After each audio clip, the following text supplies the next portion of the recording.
Sorry, I've been slightly oversold there because I'm not going to teach you anything about storytelling. Okay. In fact, perhaps slightly to the contrary. Safety as a profession is shaped by the stories that we tell. Arguably, our discipline was founded in the creeping deaths of the Industrial Revolution. It was forged in the explosions at Bhopal and Piper Alpha, and in the wastelands that surrounded Chernobyl. All of the big ideas we have in safety are rightly or wrongly linked to major accidents. We can't think about safety cases without talking about Piper Alpha. We can't talk about safety culture without talking about Chernobyl. When you want to justify why we need leading indicators, people talk about the BP explosions at Texas City. Now, safety is not unusual in being a profession that uses lots of stories. But the stories we tell are kind of different to the stories that other people tell. If you're a lawyer, you talk about great law cases. If you're an engineer, you talk about giant monuments or innovations. The stories that other disciplines have all have heroes. And in safety, our stories don't. Our stories have villains and they have victims. And even when it comes to things like researching what works in safety, if you start digging down into the evidence behind a lot of our safety practices, there's no real empiricism there. What there is reinterpretation of past events. We use stories of the past to tell us what we should have done, and then we turn those into stories about the future, what we should do instead, or bad things are going to happen. And what I find most sinister is we don't just do this with the big accidents. We don't just do this with the explosions and the crashing planes and the trains that fall off the tracks. We do it with very human stories as well. We figuratively, and sometimes quite literally, drag out maimed and injured people as object moral lessons in the ways people should behave. We say, this is what happens to you if you don't follow the instructions. So, stories of the past, stories of the future. Essentially what we're doing, we're drawing upon the ghosts of disaster past and the spectres of disaster future. And we're using it to justify the bureaucracy we want to put into the present. So, take these things, they sound very technical when we want to talk about quantitative risk assessment or incident classification. And imagine yourself instead in a village with a prophet. I stand before you and I tell you that you are all doomed. Don't believe me? Look at that village down the road. I went and I prophesied in their village, and what happened? Disaster struck. And disaster will strike your village too, unless you appease the gods of safety. What do the gods of safety need to be appeased? Well, don't worry, I very conveniently have the answer. It's going to take a little bit of money on your part. It's not an easy job being the intermediary to the gods. It's going to take some sacrifices. We'll take some people who've made poor choices and we'll sacrifice them. And I'm going to need a big stack of 3-ring binders. For some reason, the gods of safety demand the sacrifice of lots and lots of paper. Now, just in case you think I'm being a little bit melodramatic and I'm exaggerating here about the nature of safety and the nature of these stories, I'm about 4 doors down, strangely enough located in a school of humanities, from a group of people who study cave paintings from 15,000 years ago. And so I get to go along to PhD presentations for my own students and PhD presentations from people who wander around Indonesia looking at ancient rituals. And the scary, scary thing is, the research methods are almost identical because the types of things that they're looking at are almost identical. These are ritualized social practices that people put in place in order to alleviate the discomfort and the uncertainty and the insecurity that they're feeling. And whether it's the anthropologists and the 15,000-year-old cave paintings, or it's the people today, you give it sophisticated sounding names to make it seem as if it is more real, more technical. But it's all based upon story. Now, I don't want you to think that I'm against a good story. In fact, those of you who know what I spend a lot of my spare time doing, I'd be pretty hypocritical if I was saying don't tell stories about disasters. Have you heard the one about the Great Molasses Flood? True story, Boston, 1919, 5-story high tank, painted brown because it leaked. And as long as it's painted brown, you can't see the molasses leaks.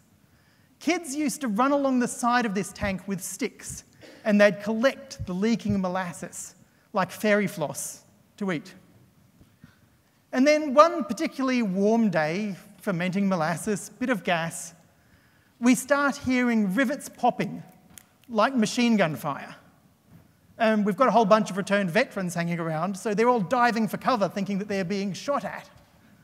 Followed by an explosion, followed by a 25-foot-high wall of molasses, moving at 60 kilometers an hour. Now, that gets people's attention. It leads into conversations about the role of expertise, oversight, project management. I love a good story, and they're great for teaching safety. In fact, I kind of think they're better than virtual reality simulations, because a story can help someone generate the picture inside their own mind instead of outside the mind.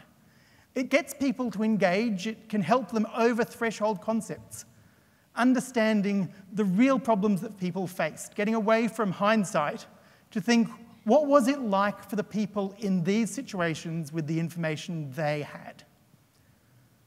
But it's easy for me to do this because I don't spend my time out in the workplace. I'm an educator. That's my job. And I don't think that the stories we tell within companies have quite that same pure motivation that I have when I tell pure disaster stories. I think mostly we tell stories simply in order to motivate people through fear. We tell them bad things will happen and use the story simply to say, watch out for the bad things, follow my solutions. Now, as a way of getting people to do things, motivation through fear is wrong. I'll say that just as a moral absolute. Motivation through fear is wrong. And then as an educator, I'll say motivation through fear is stupid. It's the kind of strategy that parents use after they've given up on all those parenting strategies that actually work. And they're down to that point where they just want to vent their frustration instead of trying to get their kid to do what they want. Now, it may surprise you, but there is a whole science behind safety motivation. There are decades of research into what makes the perfect safety poster. These, by the way, are not examples of stuff coming out of this research. The third one's my favorite, the poster telling you to look at the posters. Now, I would advise you do not go away and research safety posters, because it will only irritate you. It's like learning about fonts and kerning. Once you know what these things are supposed to look like when they're well designed, you just see all the bad examples everywhere. And there's one universal that comes out of research into safety motivation that comes across the whole spread of the research. No safety motivation project has ever been demonstrated to actually improve safety. And the simple reason is that the problem has never been motivation. Now, anyone who's sitting back thinking, hold on, I've got a project, bring me the evidence, please. Because we use this when we're teaching our students into critical thought, is we give them the so-called evidence behind these things, and we get them to tear it apart. And we'll happily do that for you as a free service and hand it back to you. Now, the problem here, the reason why people head towards these strange practices, is, I think, a confusion between management and leadership. And it's the difference between getting people to buy into something and getting them to own it. We talk about them as equivalents, as if you can get someone to embrace an idea just by persuading them how great and important that idea is. Now, simple trick. If you really want to know what a leader cares about, ignore all of the things that they're saying and just focus on the questions that they're asking. Because people talk about the things they think you want to hear or the things they think you should hear. People ask questions about the things that they're interested in. So leaders, good leaders, are the ones who are genuinely interested in finding out things about work. Now, this isn't going to be one of those talks that finishes with some message about how safety is supposed to be about learning about work. I wanted to make it a little bit more practical than that. So I'm going to dive now into some of the detail. How do you actually conduct a positive investigation? How do you find out about the positive things at work? Now, this is going to be, like many safety processes, 3 steps. And this template applies to any safety process. There's a step where you get data, there's a step where you analyze data, and there's a step where you use the data. The difference is the people applying this method are going to be the whole time remembering that they're not the experts in anything except asking questions. They're not there to fix, they're not there to find solutions, they're not there to analyze and solve problems. One of the things we've found is that organizations start off with this lovely idea, let's investigate positive things. So they collect positive stories of success, and then they analyze those positive stories of success and notice all the places things could have gone wrong, and point out all of the variations and all of the non-compliances. And very soon, positive investigations just become another way of telling workers what they should have been doing. So, step 1, asking questions. What sort of questions elicit good stories? If I want to find out about bricklaying, and let me make this clear, I know nothing about bricklaying except that it's this thing that involves bricks. So how do I get good stories about bricklaying? Well, I find a bricklayer and I ask them things like, who's the best bricklayer you knew when you were an apprentice? I'm looking for a hero, someone that they can tell me about. Because when you're talking about a person, you're going to be telling stories. And this lets me understand things like what actually makes a good bricklayer. Who do bricklayers look up to, and what do they choose in those people to see as relevant and important? Now, there's a whole set of different types of question patterns like this. It's something that we do need to investigate better empirically. At the moment, we know a lot of different organisations that are trying out different questions, and we're just in the process of gathering those questions and trying to get some ideas for what works and what doesn't. So we can ask questions that elicit stories about success. Here's a really simple one. Which day last week was the best? Now, in theory, according to the procedures, all days are the same. So tell me a story about which day was the best last week. Here again, we have clues. What is a good day? What counts as a good day? What are the sorts of things that you recognise when you're deciding whether it was a good day or not? And what do you think made it that way? Tell me about the project you're most proud of. Again, getting a story, what counts as success on a project? Are you proud because it finished on time, because of your own contribution, because of the difficulty? Stories about learning what success is. And then we can ask questions that get stories about the things that lead to success. Look for where work is variable. Now, how do you get a story about variable work? You don't say, when's the last time you varied from the procedure? You don't say, when's the last time you deviated? Those aren't the sorts of things that get people talking. But you ask them, when's the last time you helped someone out?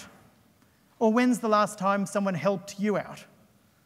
Because according to the procedures, there's no helping out, there's no getting stuck. So this is variation. What are you proud of about the way you do a job that you'd like other people to learn? Again, looking for variation. Stories about how people do tasks differently. When was the last time you got stuck on a job and you had to improvise in order to meet the goals? Looking for variation. We can ask stories that get people to talk about what they depend on to do good work. So when was the last time you got really frustrated? What brought that about? Simply, what do you depend on to get the job done? Now, tell me a story about when that wasn't there. Now, there is a slight drawback to this sort of questioning process, in that you're basically giving people permission to gripe. And people who've tried out these sorts of investigations, very quickly they find that people just start telling them about bad leaders, bad management, bad tools, bad equipment, bad days. And again, the strategy is to come back to turning things into specific stories. Okay, so you're telling me that you've never got the right tools. I hear what you're saying, you're frustrated about tools. You're worrying me there, walking too close to the edge. You've got to stand behind. That's the limit, okay? Sorry, Someone has been working on their hazard identification skills. That's 1%. Certainly, shall I look out for biological hazards as well? Sources of major energy. What do you reckon? Are there anything else? Dust particles, electricity, noise. I've gone through that checklist myself, and it was just the just the edge. Just the edge. Was Thank you. The only one I found. Carry on. Sorry. So we turn the story about a grudge into a story about specific. You tell me about a time when you didn't have the right tools. What brought it about? How was that managed? Okay, so I hear you telling me that you think that the real reason this project was a success was that Dave was such a great leader. Okay, well, tell me about a time when the project really needed Dave to get them past a problem, or tell me about a time when you really relied on Dave. I hear you telling me that the big issue here was relations with the customer. Okay, tell me about a really good engagement with the customer. Tell me about a really difficult engagement with the customer. Turning gripes into specific stories. So that's step one, gathering the information. Step two, analysis. Now, the ideal here would simply be to get people to analyse their own stories. I think Daniel later is going to tell us about simply putting all the stories up on a wall and getting teams to walk around classifying them, grouping them together. But whatever process is used, essentially what we're doing is using the organisation to do qualitative research on itself. So we don't need to take the stories and turn them into data. The stories are data. Simply gathering those stories and communicating them within the organisation, instead of going to the board meeting and saying we've got a problem with tooling, saying this is the issue with tooling, here are several specific stories of things that happened on particular sites involving tools, is a much more persuasive message, and it's a much more evidenced, reasoned message.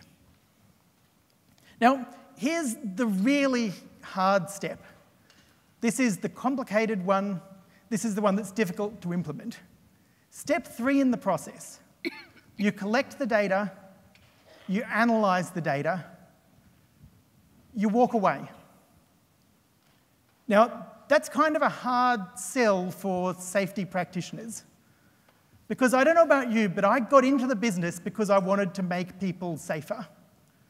Because I had ideas, There were things that I could identify that other people couldn't identify. There were solutions that I could come up with that other people couldn't come up with. There is no particular reason to believe that a safety practitioner can tell someone who is not a safety practitioner how that person should do their own job better than that person can come up with for itself. The expertise that safety people have is not in finding solutions. Now, if some of those examples I was giving about methods of collecting stories or of turning gripes into stories sounded a bit like people at a counselling session, that's because that's the type of skills that a safety practitioner needs in order to move towards a positive way of doing safety. Expertise in asking questions, expertise in listening to the answers, expertise in taking those stories, amplifying them, passing them on, but not expertise in finding solutions. There are many, many different schools of thought in safety. You can call them cults, you can call them paradigms, you can call them schools of research, schools of thought, subdisciplines. They disagree with each other on pretty much every fundamental, from what to measure to what to do about it. But there's actually one thing they all agree on, and that is that an organisation which understands itself better is safer. By collecting stories about the organisation and spreading those stories within the organisation, a safety practitioner has fixed things. They have taken a direct step that makes work better.